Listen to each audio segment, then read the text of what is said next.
Good afternoon, everyone. My name is William Beer, and I'm a member of the Information Security Forum's USA Planning Committee. Absolutely thrilled to be here today for the fifth and the last session in our series of webinars exploring cyber resilience in a defining moment in history.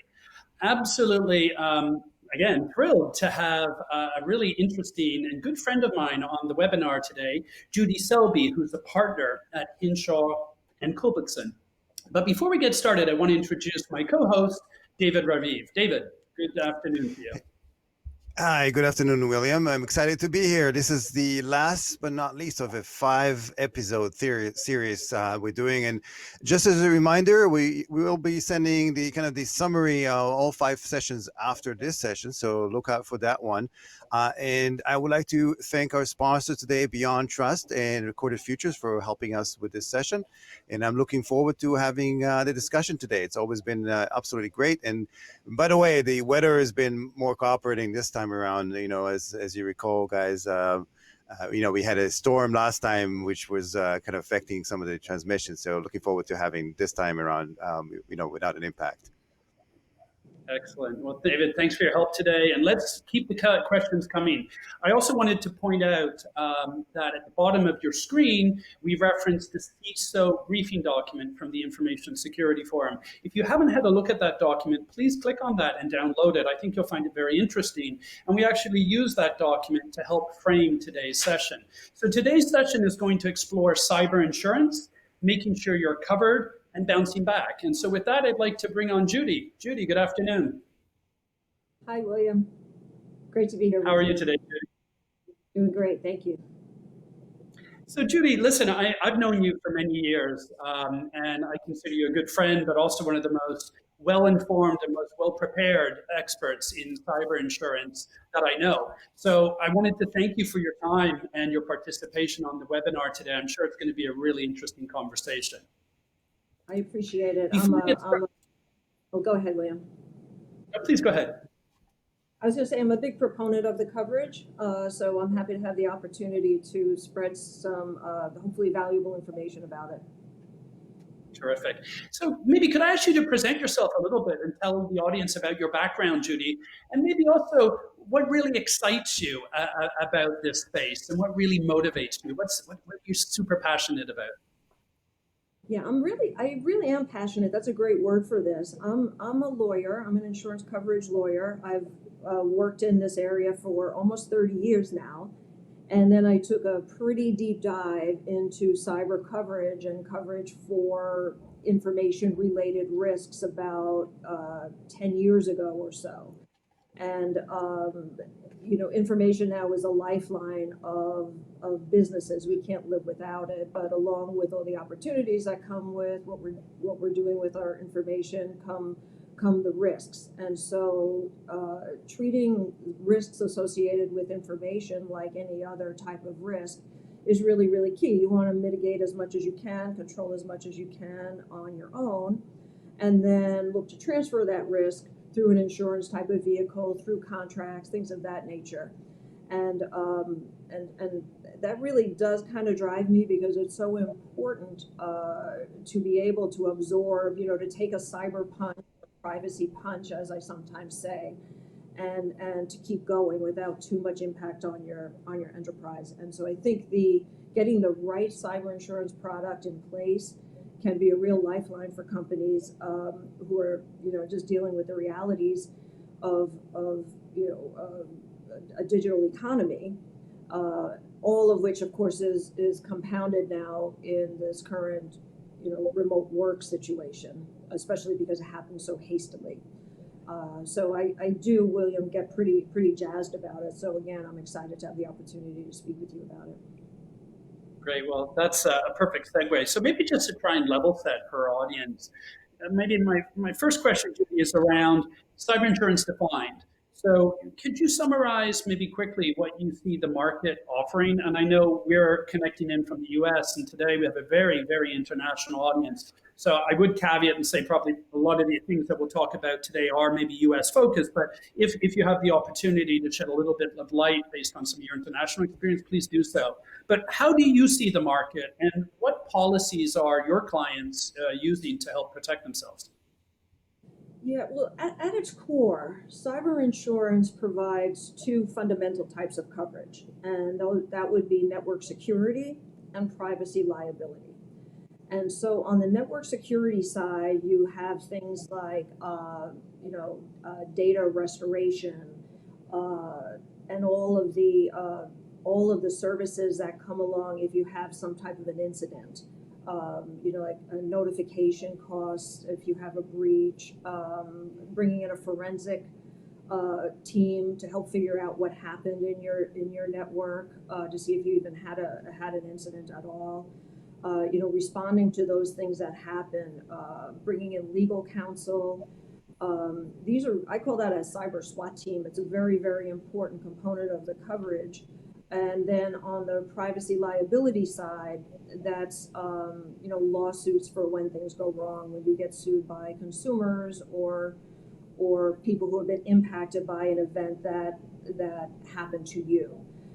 Some of the really great new coverages now are around, actually this one's not so new. Business interruption is a really important coverage.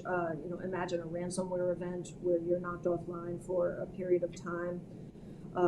Getting coverage for your lost profits, things like that during that period of time is critical.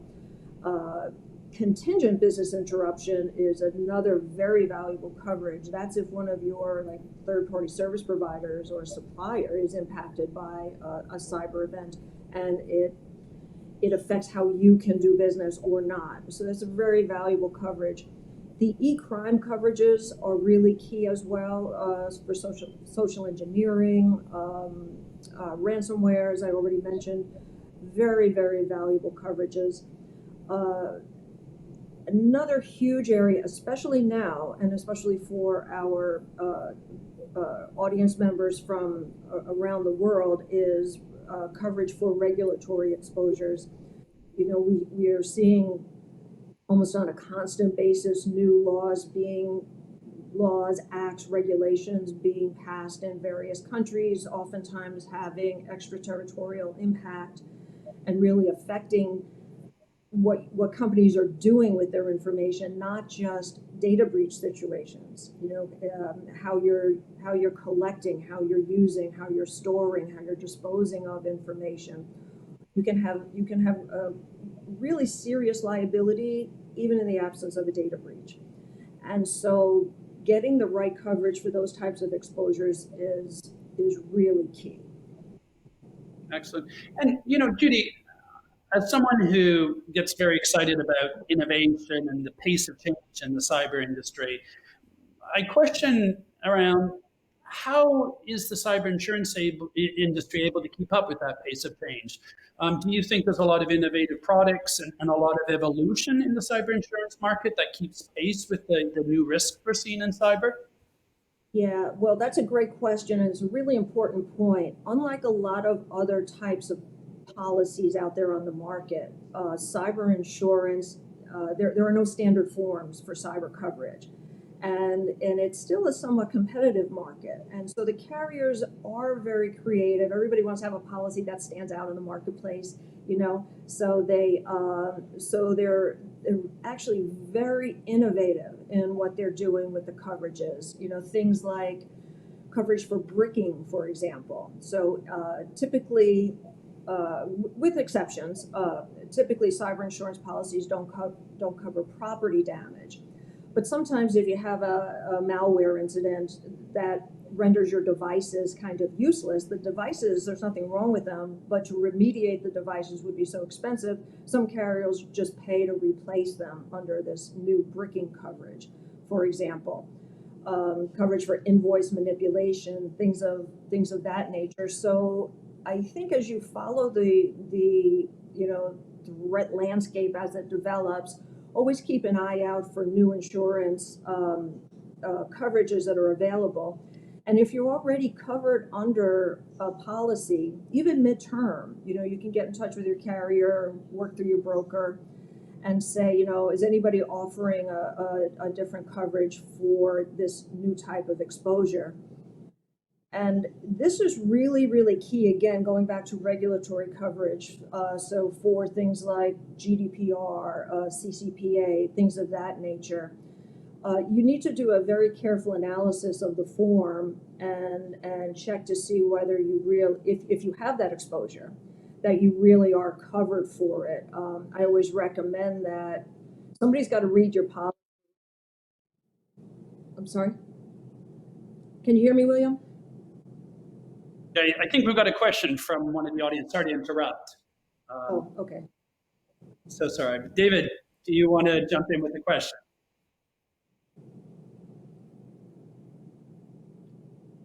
David, we can't get your audio. I was on mute. I apologize. So one of the questions that came out here is, how do you advise clients about the amount of coverage they should purchase? Yeah, it's a really interesting question, and as an attorney, that's an issue I stay far away from. But it really is a risk calculation. The brokers, especially the larger brokers, have really good tools to help their clients do that. But I can tell you, in order to try to figure out how much coverage you need, you have to understand what your exposures are. You have to understand what your risks are. So a lot of that will depend on how you're doing business, what's your footprint, what type of information you're holding. We all know that, PHI, health information is more valuable on the black market than other types of information that you can easily, kind of delete, for lack of a better term, change your credit card number, whatever. So all those things will come into play, including the regulatory exposure. If you're subject to GDPR or CCPA, where you're facing large fines, if you're dealing with biometric information and you're dealing with some of the new regulations around that, number of employees, number of servers, all of these things will come into play. But I encourage you to talk with your insurance brokers about that. They have very sophisticated programs now to help companies figure those types of things out in light of legal phenomenon such as social inflation, which is jacking up jury verdicts and things of that nature. So I hope that's a helpful response. One issue that you hear about a lot, especially for large companies in the cyber insurance space, is capacity. Can they even get enough coverage? In the insurance world, we use this term called tower, and you like to buy towers of insurance coverage and stack your coverage up for any one policy year. And so that's very common with property insurance and liability, other types of liability insurance. Same thing with cyber. For large corporations that face a lot of risk and exposure, they want to try to stack those coverages up. And so, that's been a challenge over the years to get enough cyber coverage. And you hear conflicting reports about how available that coverage is. But for smaller and mid-sized businesses, the pricing is really very competitive, and we're starting to see more coverages being available at higher levels. So you can do that stacking and build that tower. So those are issues to keep in mind for that. Excellent. And I think, David, there's another question just popped in. Yeah, super interesting. So kind of lead to what you just mentioned, the cyber insurance market still, despite the fact it's been around for a long time, still seems to be in infancy, and it's very fragmented. Do you think it's kind of the wild, wild west in terms of the carriers, or they're just trying to grab the market share right now? I use that term Wild West a lot. I also use the term snowflakes, which I stole from a friend of mine who's also in this space.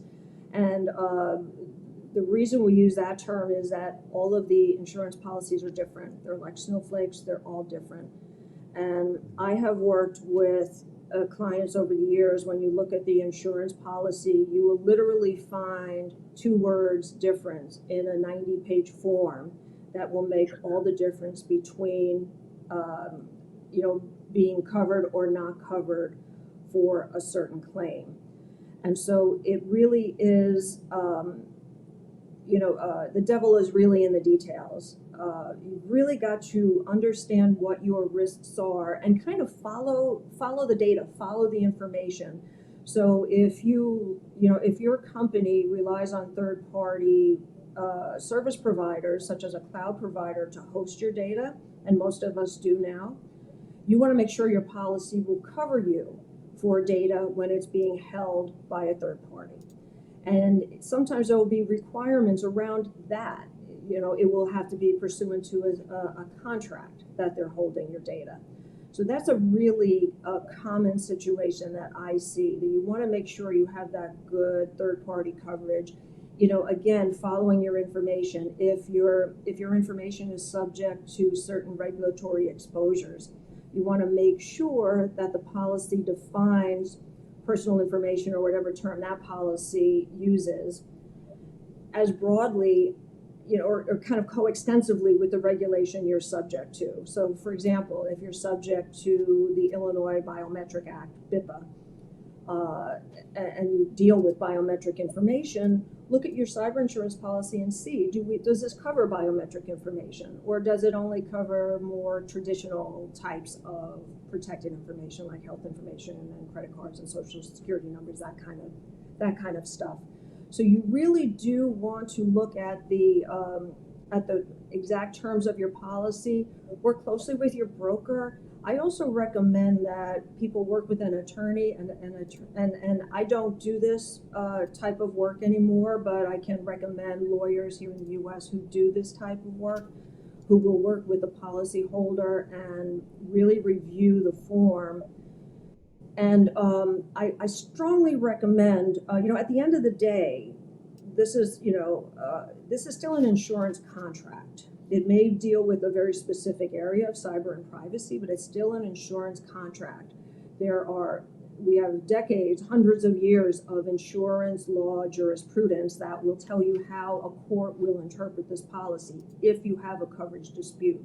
So as valuable as privacy and cybersecurity attorneys are at knowing those areas, I think having an insurance lawyer review this policy in light of your risk profile is probably the safest way to go, and make sure you've got the best coverage you can get for your unique profile. I've worked with clients over the years that just were not covered for their major risks, even though they had a very long policy and they thought they were covered, but they weren't. So, getting back to the Wild West issue, it creates, kind of burdens in having to really look at the coverage and make sure you know what you're buying and what you need. But at the same time, it creates tremendous opportunities because, as I said earlier, the carriers are, it's a competitive marketplace, and they will work for your business.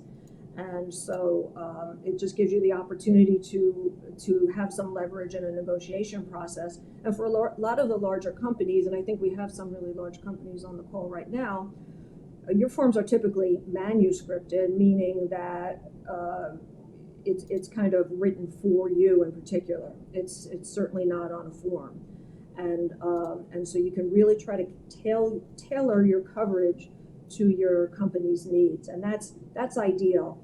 So it is challenging because you have to do the work on the front end, but getting that good coverage, as I said before, can really be a lifeline for companies, because the risks are just, despite best efforts, companies that are really working hard, really putting money into cyber and privacy issues, I don't need to tell this crowd, mistakes happen, mishaps happen, and the coverage can just be fantastic. So Judy, just to dig into that a little deeper, and I know we've got other questions coming in, I'll hand over to David in a second, but something you said triggered a thought in my mind, which is, how do you ensure you have the right coverage? One of the challenges and one of the things that surprises me most about cybersecurity is the far-reaching implications of a cyber attack. And, oftentimes cyber professionals are accused of using fear, uncertainty, and doubt when we talk about the potential implications of a cyber attack. What are your thoughts on that, and how do you ensure that the coverage is forward looking and potentially does cover an organization for the far reaching implications? How do you get that balance right? Well, I think you need to take a team approach on the company side. You need input from all the relevant stakeholders in the company. So you need the information security people or the IT people who understand your systems and what you're doing and where the information is going. You need input from your legal group, who will know the legal risks that your company has because of the information you have and how you do business and where you're transferring it and how you're collecting it, all those types of things. You also want to talk to your HR people, talk about what you're doing with your employee data. I've worked with so many companies, by the way, over the years who think they don't have any cyber risk at all because they're like, oh, we don't have credit cards and we don't, whatever. And you're like, you have employees, right? So there's a lot of risk just for the enterprise as itself. So I'm a big believer in this kind of team approach, working with your risk management people, working with your broker. If you do bring in an outside lawyer to help as well, making sure you understand these things. And it's true, William, it's a changing space. It's not static like some of the other areas of coverage where you kind of know how the fire risk is going to happen or whatever. Cyber is just changing. There's probably something going on right now that nobody is thinking about, and that could have a big impact on businesses. And so you're always playing a little bit of catch up. But what I always would tell my clients is we do our best to cover what we know about today. We know about certain things today, and these are the things like we know every as we talked about in the prep. Every business has a social engineering risk. Every business has a ransomware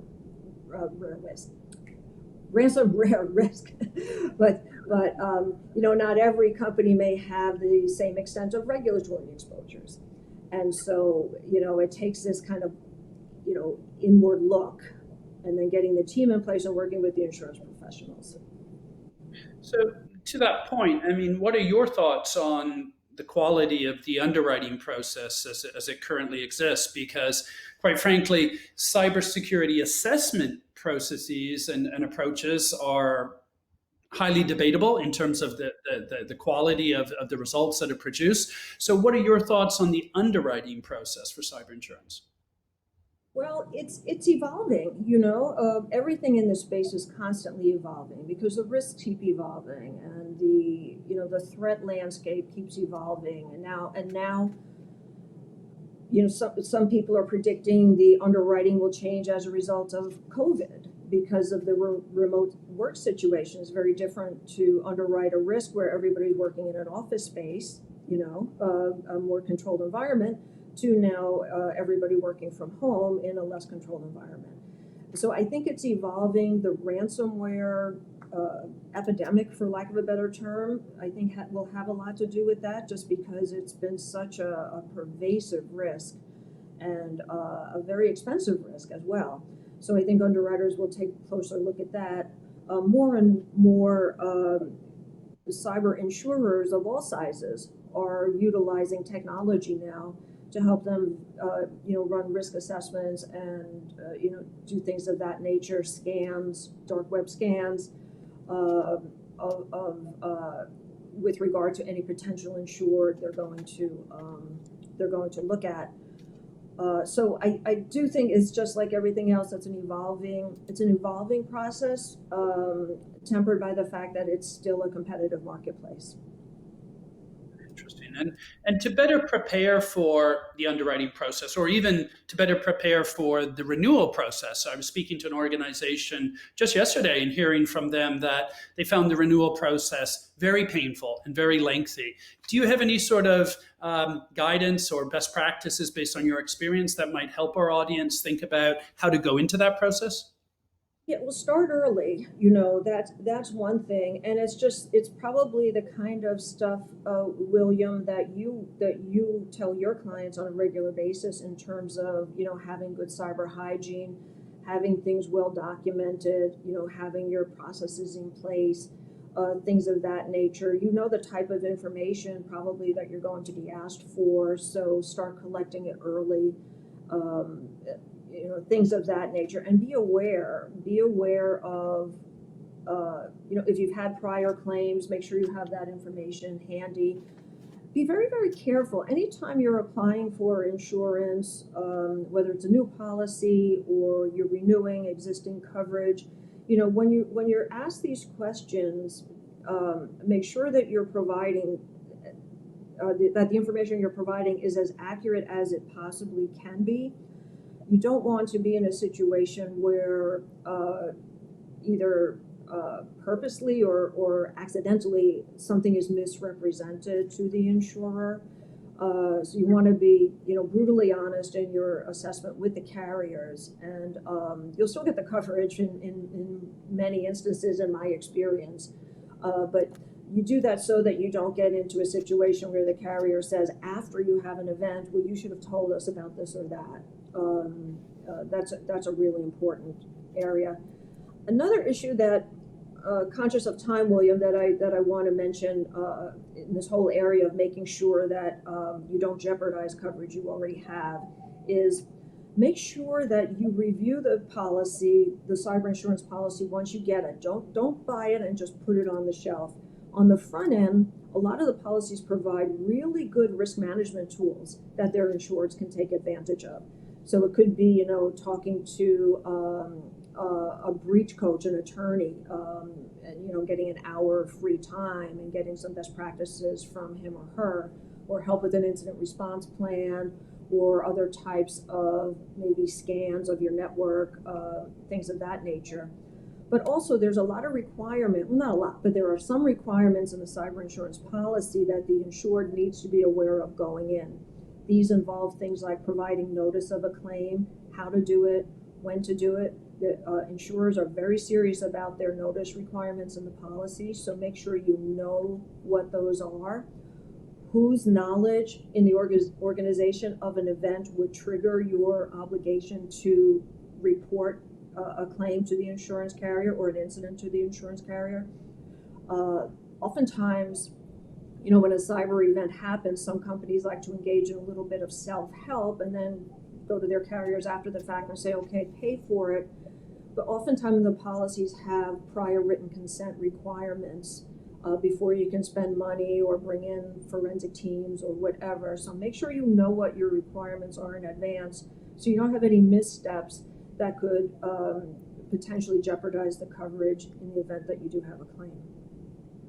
Okay, and in the event that you do have a claim, what would your top 2 tips be to our viewers around, making sure you get the coverage you need, or making sure that your claim is successful? Yeah, make sure you know what to do, what hoops you have to jump through, who you have to tell. That's number one, and get your notice in a timely manner. Policies often use terms like, as soon as practicable, or things of that nature. Sometimes there's a real firm time commitment, like it has to be given, within the term of the policy, unless you have, some different terms that would extend that out. But make sure you know what your obligations are in advance and operationalize it. And my second tip is very related to that. Put this all in your incident response plan, because when you're everybody's hair is on fire, you're dealing with an incident, who in the group is going to say, oh yeah, don't forget we have to call our cyber insurance carrier. So make sure that is in your incident response plan, which is not kept exclusively online, because if you can't access your network, you can't access your incident response plan. So that's a third little tip I'll throw in as well. Very useful. Thanks for sharing. So I'm conscious of time. David, I know there were lots of other questions. Are you there, David? Yes, I am. And, I feel sad that we can't go on and do another half an hour of this. It looks like, there's a lot of questions, and we'll hope we can answer these in the document we're going to share afterwards. This has been a great, 5 series. So we're going to continue doing some of these. Keep, be on the lookout for LinkedIn messages and Twitter announcements and so on. And again, Judy, thank you very much for coming on the show. It's been absolutely fascinating. Looking forward to hopefully seeing you in future events. Back to you, Thank William. you. Real pleasure. Thank you. Yeah, Judy, thanks so much. And David, thank you for helping today. And a big thank you to our sponsors, Beyond Trust and Recorded Future, have helped make this possible. Please stay tuned for more information. As David has said, we'll be sending a summary document which will contain details of all 5 sessions. And if you have any questions, please feel free to reach out to the ISF.